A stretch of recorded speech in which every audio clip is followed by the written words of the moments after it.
Back to another video, guys. This all about physics with Daniel Dawes. Alright, we on a straight line motion, that's the basics.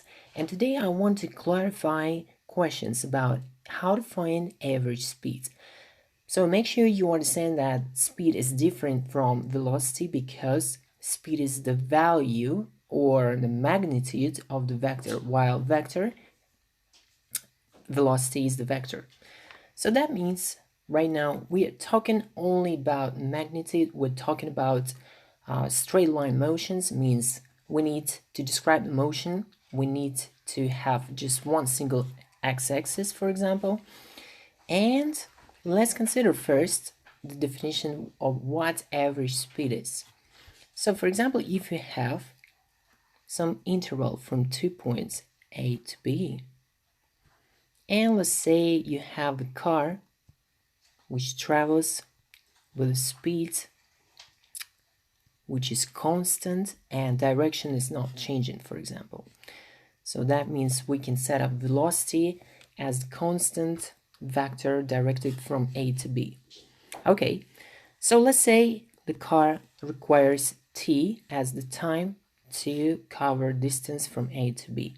So that means by definition, distance traveled, it's the speed times time.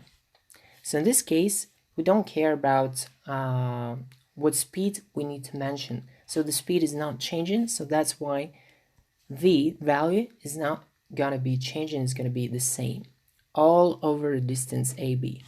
So from there we can express v as d over time.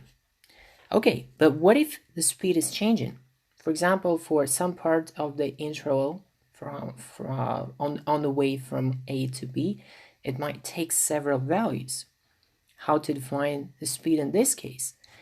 Okay, in this case, we have a dialogue about average speed on the distance traveled. So that means the formula still works as distance over time. But in that case, we are talking about the speed that some car, maybe the same car, should have in order to cover the same distance with the same time. For example, let's have a look. The same distance from A to B, but we have different intervals. For example, to some point C, the speed is v1. From C up to D, it's v2, and from D to B, it's v3. In that case, we have three different speeds. Let's say the velocity direction is still the same from A to B, but the values, the magnitudes on each part of the interval on the way from A to B are different. In that case, we still can use the formula for the average speed d over time. And in that case, it means that instead of the car traveling on different intervals with different speeds, we have the car traveling with average speed evenly along interval A to B. Okay, so that means it's going to be the same as we have the car traveling with some average speed which is constant in that case. Okay, so we do have that. I hope you understand that, but how to use those values in order to understand what average speed in terms of each partial speeds.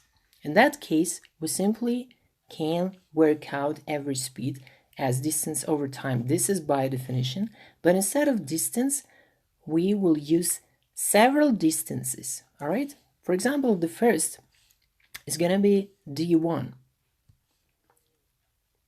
It's there on the interval AC. On the interval from C to D, we will have distance 2.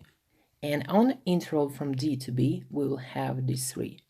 So what it means? It means that we just simply express our distance through partial distances. All right? We still divide it by over time. And now we can express each distance d1, d2, and d3 through the correspondent or related velocity or speed in that case. So that means d1 is simply v1 some time t1 required to cover interval from A to C. For d2 we have t2, and for d3 we'll have t3. In that case we will have that combinations t2 and v3 t3. We still divide by the total time, which in that case represent the sum of all partial times. And if we rewrite this formula, let's just simply rewrite this formula through in the following way. So in this case, average speed will represent v1 times t1 over time, total time. Then we add v2, t2 over t, and we add v3, t3 over total time t. What can you say about that? We simply got the weighted average. So let's have a look. t1 over t, let's just change the color.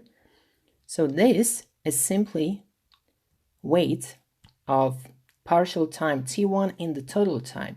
Here is the same, that's weight the second time for the second interval in the total time. And here is the last one, is weight 3, t3 in the total time. So that means we're taking the weighted average of each speed, right?